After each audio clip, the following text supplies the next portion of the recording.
모든 만남에는 이유가 있죠. 그리고 그 만남은 가만히 생각해 보면 신비입니다. 특히 결혼을 생각해 보면 정말 신비롭죠. 수많은 사람들 중에서 어떻게 한 사람을 만나서 연인이 되어 결혼을 하게 될까?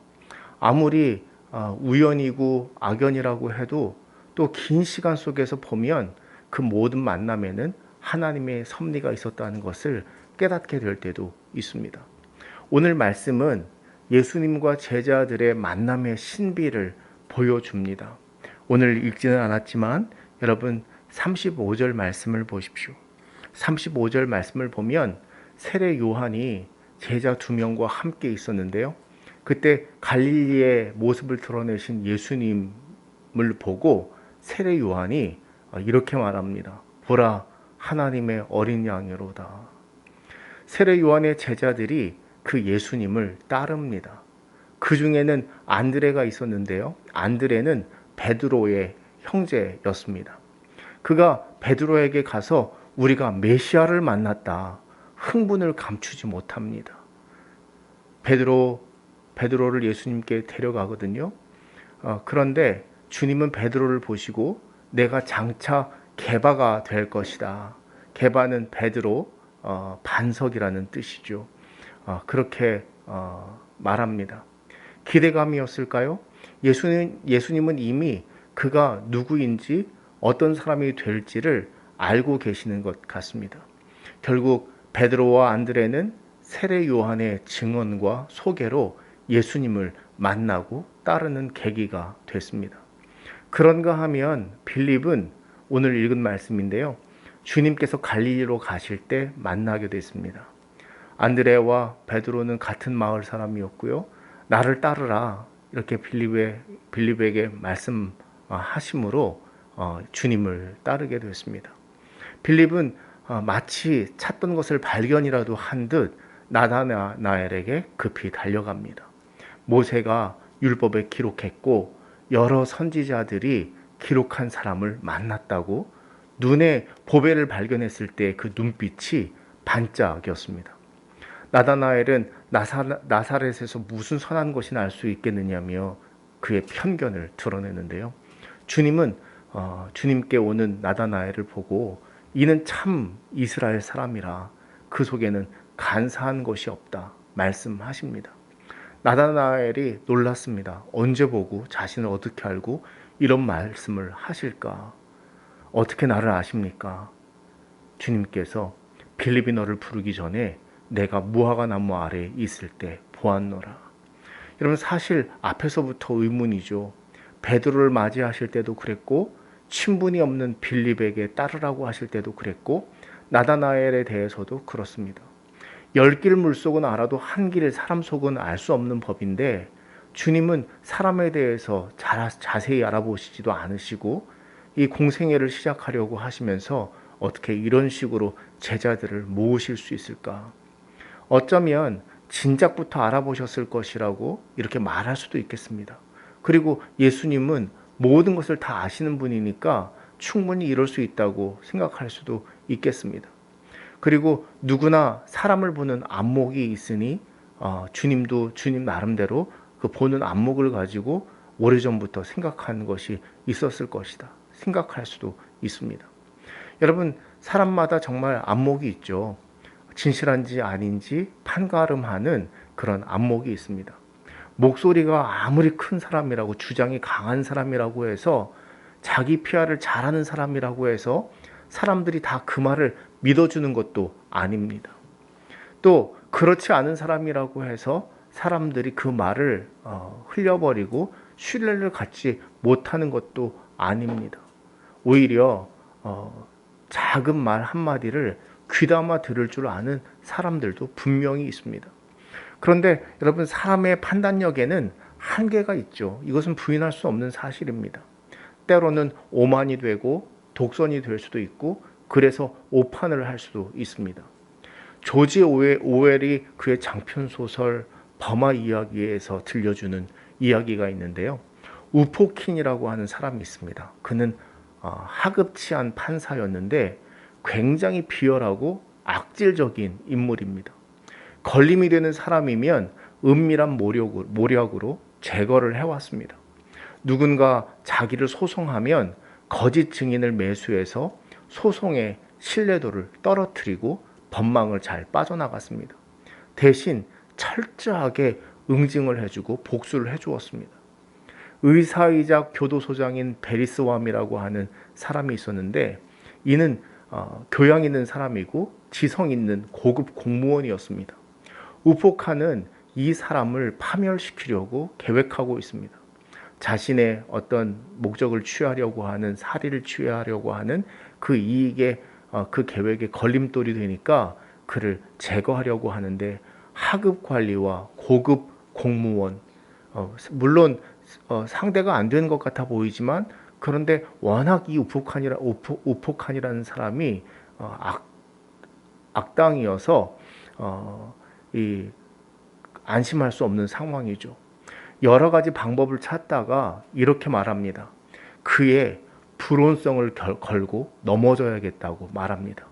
그를 불온한 사람으로 자꾸 몰아가면 분명히 그를 파멸시킬 수 있다라고 하는 것이죠. 하수인이 증거를 찾을 수 없을 거라고 말합니다. 왜냐하면 그는 그런 사람일도 아닐 뿐더러 교양 있고 학식 있는 사람이기 때문에 그렇습니다. 그러나 우포칸이 말합니다. 유럽인들, 일반 사람들도 마찬가지겠지만 유럽인들은 증거에 대해서는 별로 신경 쓰지 않아. 익명의 편지 몇 통이면 놀랄 만한 효과를 나타낼 거야. 그것은 얼마만큼 끈질기냐의 문제야. 고소하고 또 고소하고 계속 고소한다. 그러면 여러분 유럽인들의 마음이 어떻게 변하고 사람들의 마음은 어떻게 바뀔까요? 익명의 편지, 계속적으로 보내는 그 편지, 익명의 편지를 많이 보내는 것이 유일한 해결책이야. 그러면서 바라스와미를 곤경에 빠뜨리는데요. 여러분, 근데 사람들이 참 재밌는 것은 그 우포칸이 뻔히 악당이라는 것을 알면서도 사람들은 그를 명망 있는 사람으로 대우해 줍니다. 왜일까요? 그리고 바라스와미는 좋은 사람이라는 것을 알면서도 괜히 의심을 갖기 시작합니다. 왜 그럴까? 악당을 명망 있는 사람으로 대우해주고 좋은 사람을 이상한 사람으로 만들려고 하는 사람들의 심리는 뭘까? 우포칸과 각을 세웠다가는 보복당할 게 두려우니까 차라리 그렇게 대하는 편이 우포칸을 좋은 사람으로 만들어주고 또 바라스와미를 나쁜 사람으로 만드는 편이 안전하다고 그렇게 판단하고 길들여지기 때문입니다. 대신에 바라스와미는 의심하고 핍박해야 자신들의 그 양심이 가책받는 것으로부터 심리적으로 뭔가 괜찮다 이런 생각을 할 수 있겠죠. 색안경과 편견과 선입견, 오만과 독선의 시계창을 열어야 했습니다. 악당을 좋은 사람으로 믿어버리고 선한 사람을 악당으로 믿어버리는 경향에 대해서 우리는 어떤가? 우리 시대는 어떤가? 예수님 때는 어땠을까? 나다나엘의 편견도 이런 것의 일종은 아닐까? 예수님을 십자가에 못 박게 했던 사람들의 작전도 이런 것은 아니었을까? 예수님께서는 투시력과 천리안을 가졌기 때문이라고 그래서 제자들을 부를 수 있었다고 생각하면 쉽겠죠. 그래서 시몬에 대해서도 개발하고 하셨던 것이고 나다나엘에 대해서도 간사한 것이 없다고 말씀하셨다고 이렇게 그 이유가 천리안과 투시력을 가졌기 때문이라고 이렇게 생각하면 간편할지도 모릅니다.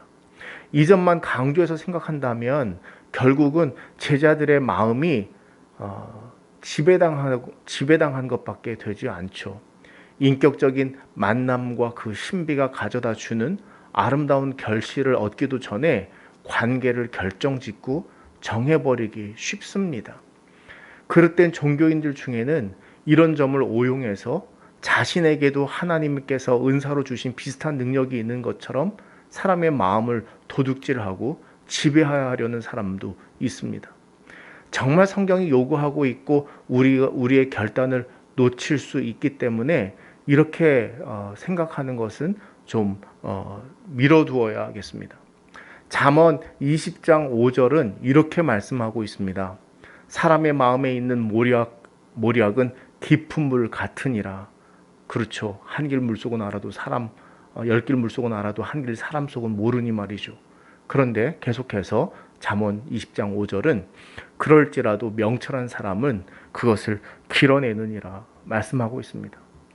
10길 물속은 알아도 한 길 사람 속은 알 수 없다지만 지혜와 명철은 사람을 알아보는 안목을 줍니다.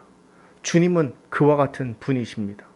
주님은 나다나엘의 마음을 길어내셨습니다. 사람의 편견과 선입견에 아랑곳하지 않고 있는 그대로 소중하고 귀중하게 여기셨기에 선한 용기와 믿음을 이끌어내시고 하나님의 소명과 사명에 대해 그 사명에 대한 결단을 이끄시는 분이셨습니다. 죄인들 세리들과도 식사를 하셨던 주님을 생각해 보십시오. 그리고 오늘 이 집에 구원이 이르렀다. 하나님께서 당신의 죄를 사하셨다. 용서하신다. 의인은 죄인을 부르러 왔다. 그리고 하나님께서 집 나갔다 돌아온 아들처럼 주님께로 돌아오는 누구라도 그 사랑하는 아들로 자녀로 반기신다. 이게 주님께서 보여주셨던 말씀하셨던 것이기도 하고 주님께서 몸소 그렇게 행하시면서 사신 것 아닙니까? 주님은 제한을 두시는 분이 아니라 누구든지 하나님께서 찾으시는 소중한 자녀임을 깨닫고 믿기를 바라셨습니다. 선입견과 편견의 색안경을 벗어야 또 누군가의 색안경을 벗게 해줄 수 있습니다. 예수님께서 투시력으로 안드레, 베드로, 나다나엘을 부르신 어떤 특정 사건이 아니라 오히려 하나님의 맑은 눈으로 부르신 그 제자들을 부르신 일반 사건이었다고 말할 수 있겠습니다. 여러분, 특별 사건은 그들에게만 해당하는 이야기이죠. 그렇기 때문에 우리는 예수님을 만나지 못했다면 예수님을 직접 보는 것이 아니니까 이렇게 베드로든지 빌립이든지 나다나엘이든지 안드레든지 특별한 부르심이 아니라고 생각할지 모르지만 오늘 성경이 전하고 있는 것은 특별 사건이 아니라 일반 사건을 지금 요한이 전하고 있는 것입니다. 그렇기에 오늘 우리가 주님께서 우리를 부르고 계심을 우리에게 적용할 수 있는 내용입니다. 요한복음은 우리에게 이것을 말씀하고 있습니다. 그러니 애초부터 어떻게 주님께서 알고 베드로, 나다나엘 그들에게 천리안이나 투시력을 가진 분처럼 말하실 수 있었을까? 이런 물음은 어쩌면 우리도 모르게 세상에 길들여진 기준과 자격이 있어야 할 것으로 알기 때문에 하는 질문인지도 모릅니다. 주님 안에서 우리가 보잘것없고 또 부족해 보이고 연약하게 여겨질지라도 세상이 또 그렇게 규정할지라도 들에 핀 꽃처럼 하나님의 영광을 드러내듯이 우리가 그와 같은 존재임을 주님께서 깨닫기를 바라시고 부르시고 계십니다. 그러기에 거기에 그 부르심에 응답할 줄 알아야 합니다. 나다나엘이 대답하되 랍비여 당신은 하나님의 아들이시요 당신은 이스라엘의 임금이로소이다. 여러분 안드레도 마찬가지지만 이 나다나엘이 처음에는 랍비 선생님이라고 부르다가 곧 어떻게 말합니까? 곧 메시아요, 그리스도요, 하나님의 아들이요, 이스라엘의 왕이요 이렇게 호칭이 바뀌는데요. 여러분 사실은 예수님께서 천리안으로 보셨다고 하는 그것보다도 오늘 성경이 우리에게 감동을 주고 믿음을 주고 은혜를 주는 것은 바로 이들의 믿음의 고백, 그 고백이 더 놀라운 것입니다. 주님을 만나고 주님을 랍비로 부르던 이들이 주님에 대해서 알게 되었고 주님에 대해서 메시아로 고백하고 있다는 게 이게 우리에게 도전을 주죠. 주님께서 무화과 나무 아래서 보았다 하는 말씀을 하셨을 뿐인데 어떻게 이렇게 고백을 할 수 있었던 것일까? 주님께서 나다나엘에게 말씀하십니다. 내가 너를 무화과 나무 아래에서 보았다 함으로 믿느냐? 이보다 더 큰 일을 보리라. 여러분, 어떤 장면이 떠오르지 않습니까? 도마에게 말씀하셨던 주님의 말씀과 비슷하지 않을까요? 도마는 주님의 부활을 의심했죠. 주님은 도마에게 십자가 자국과 못자국 자국, 십자가의 못자국과 창자국을 보여주시면서 믿음 없는 자가 되지 말고 믿는 자가 되라고 말씀하십니다. 주님을 의심하던 도마가 창자국과 못자국을 보여주시며 믿는 자가 되라고 하는 그 예수님의 인격을 믿고 결단하면서 바로 이렇게 고백하죠. 나의 주님이시오 나의 하나님이시나이다. 이렇게 고백을 했을 때 주님은 말씀하십니다. 내가 나를 본고로 믿느냐 보지 않고 믿는 자가 복되도다. 이렇게 말씀하셨습니다. 마찬가지로 자신의 편견을 넘어서고 예수님을 만났을 때 나다나엘은 랍비여 당신은 하나님의 아들이시오 당신은 이스라엘의 임금이로소이다. 이렇게 고백을 했습니다. 어떤 이유가 있어서이겠습니까? 그 이유를 말하려고 하는 것이겠습니까?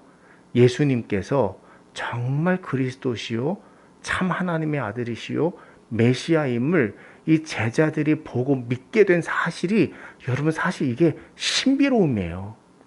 여러분 성경에 보면 예수님께 안드레가 어디 계시냐고 물으니까 주님께서 와서 보라고 이렇게 말씀하십니다. 그리고 나다나엘이 예수님에 대한 편견을 드러내니까 빌립이 와서 보라고 말합니다. 여러분 와서 보라. 여러분 과연 어디였을까요? 그리고 무엇을 보라고 하는 것이었을까요? 여러분 그런 의문이 듭니다. 38절을 보면 처음에 요한의 제자였던 사람들이 주님께 묻고 또 46절에서도 그렇게 물었는데 여러분 문자적으로 장소나 위치 혹은 사역지라고 생각하면 이건 요한복음을 잘 모르고 하는 해석입니다.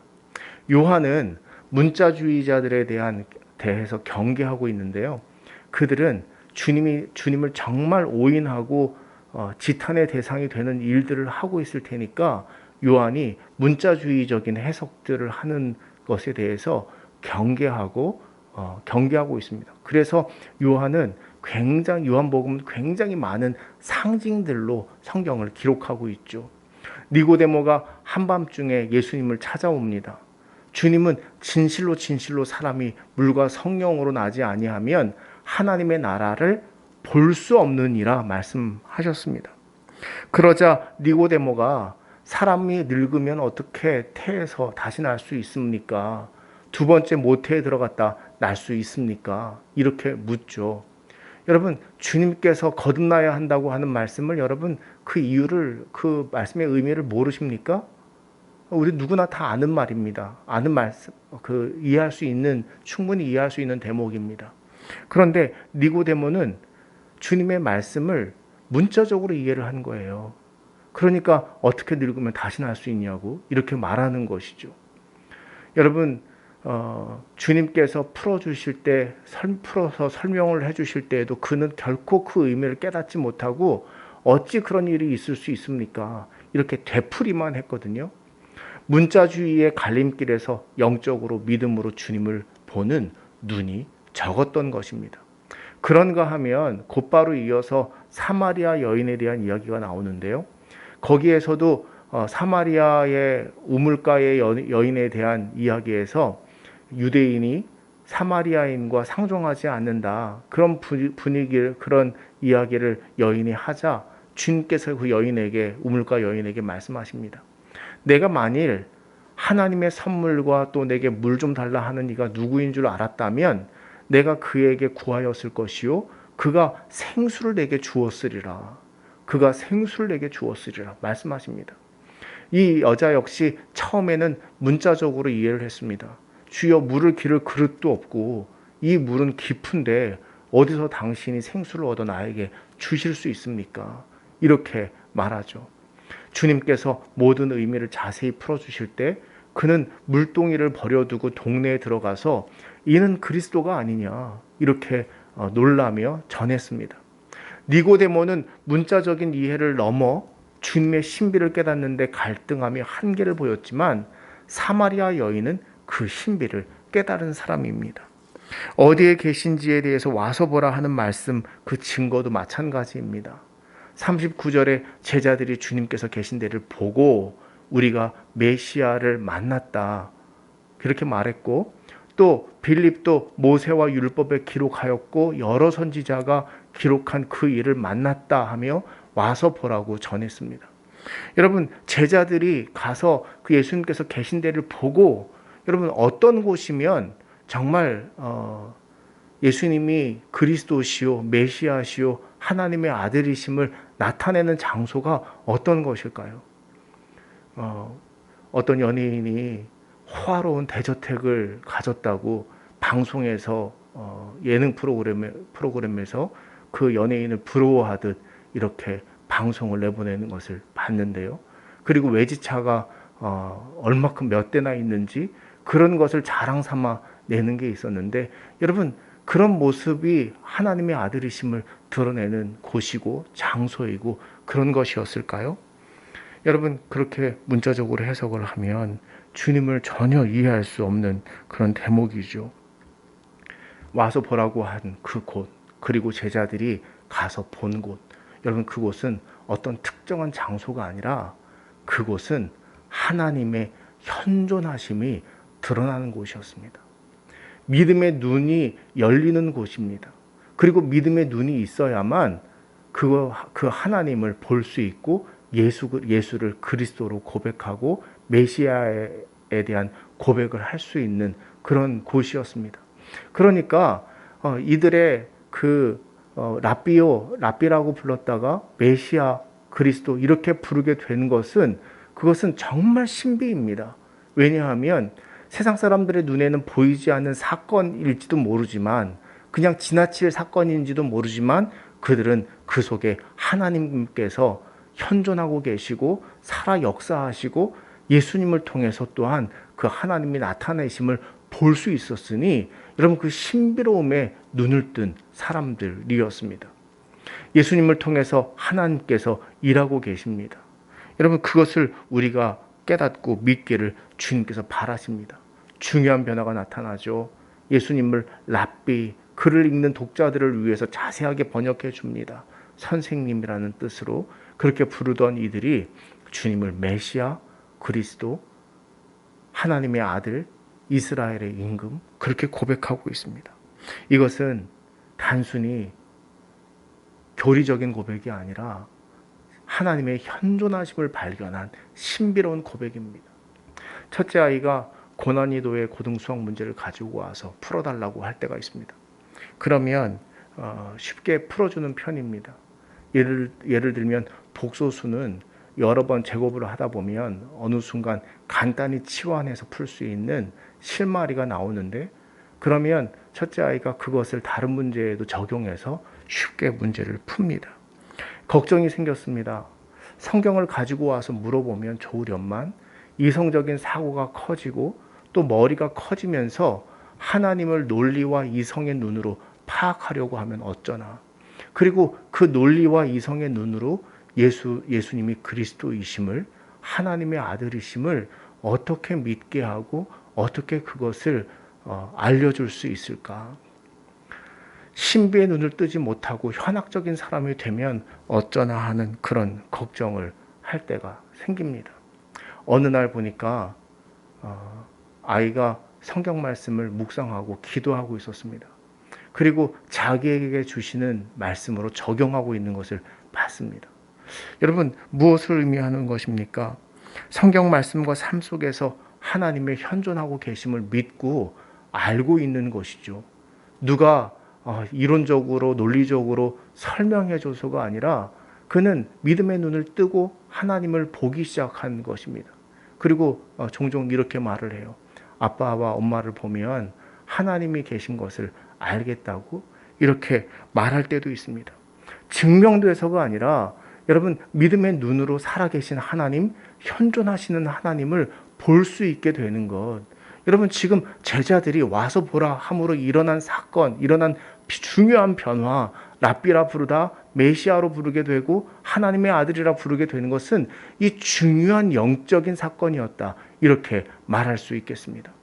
무화과 나무 아래란 단순히 나무 그늘 밑을 말하는 게 아닙니다.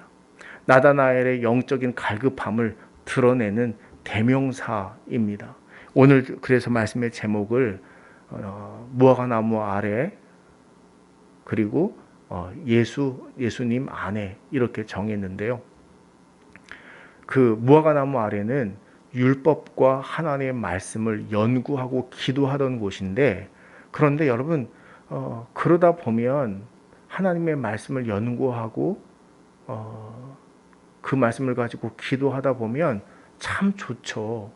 그런데 현학적인 사람들은, 공부를 좋아하는 사람들은 그게 좋습니다만, 그런데 여러분 그 말씀을 삶에 적용하고 그 말씀을 지키며 살려고 하는 사람에게는 사실 그 말씀은 너무너무 어려운 말씀이고 불가능한 말씀처럼 여겨지고, 오히려 그 말씀 때문에 갈급함이 생길 수밖에 없는 그런 지경에 이르게 됩니다. 영적인 갈급함이 늘 문제로 남게 됩니다. 그런데 예수 안에서 그것을 채우고 하나님의 사랑하는 아들 메시아 그리스도 하나님의 현존을 발견하게 됨으로써 놀라게 되는 것이죠. 어쩌면 요한이 우리에게 전하고자 하는 메시지의 방점은 여기에 있는 것입니다. 천리안과 투시력을 가지신 예수님이 아니라, 과정은 생략됐지만 예수님을 랍비라 부르던 이들이 메시아 그리스도 하나님의 아들 이스라엘의 임금으로 부르고 있습니다. 아마도 이 신비로움을 전하기 위해 선택한 요한의 방식이었을 겁니다. 신비로움은 말로 전하기 위한 요한의 방식, 신비로움은 말로 설명할 수 없는 것이기 때문에 과감하게 그 이유를 생략한 채 호칭에 대한 고백의 변화를 기록하고 있는 것이죠. 예수 안에서 발견한 하나님, 살아계신 하나님의 현존하심, 예수님을 믿게 됨으로 영적인 갈급함을 채울 수 있었던 신비. 요컨대 그것은 무화과 나무 아래에서 발견되는 것이 아니라 그 영적인 갈급함을 채울 수 있는 비결은 예수 안에서 발견되는 것이었습니다. 그러기에 랍비라고 부르던 이들이 그리스도로 메시아로 부르고 있는 그 사건은 하나님의 믿음으로 눈을 뜨고 하나님을 발견한, 예수 안에서 발견한 그 하나님의 신비로움을 함축하고 있다 말할 수 있겠습니다. 주님은 진실로 진실로 너희에게 이르노니 하늘이 열리고 하나님의 사자들이 인자 위에 오르락내리락 하는 것을 보리라 말씀하십니다. 이것은 이스라엘 사람들이 그토록 기다려오던 꿈에 그리던 것인데요. 야곱의 꿈에 나타난 사닥다리를 말하는 것입니다. 이스라엘은 이런 믿음을 지향해 왔죠. 여러분, 그런데 천사들이 오르락내리락 하는 것이 무슨 환상처럼, 정말 무슨 영화의 한 장면처럼 눈에 보이는 어떤 정말 천사들이 오르락내리락 하는 이것을 말하는 것일까요? 아니죠. 이건 역시 문자적으로 해석되는 것이 아니라 하나님의 현존하심을 발견하고 예수 안에서 살아계신 하나님을 발견한 사람만이 하나님께서 오늘 우리 삶의 자리에서 역사 가운데 일하고 계심을 바라볼 수 있고 믿음과 용기를 낼 수 있는 것입니다. 영적인 신비의 눈으로 보지 못하면 볼 수 없는 것입니다. 바로 그것은 믿음의 눈이죠. 나다나엘에게 약속된 것은 바로 이 눈을 뜨게 되는 것입니다. 여러분, 믿음의 눈을 뜨십시오. 하나님께서 오늘 여러분 가운데 임하셔서 역사하고 계십니다. 살아계심의 증표들이 약속되어 있습니다. 믿음의 눈으로 그 주님을 바라보십시오.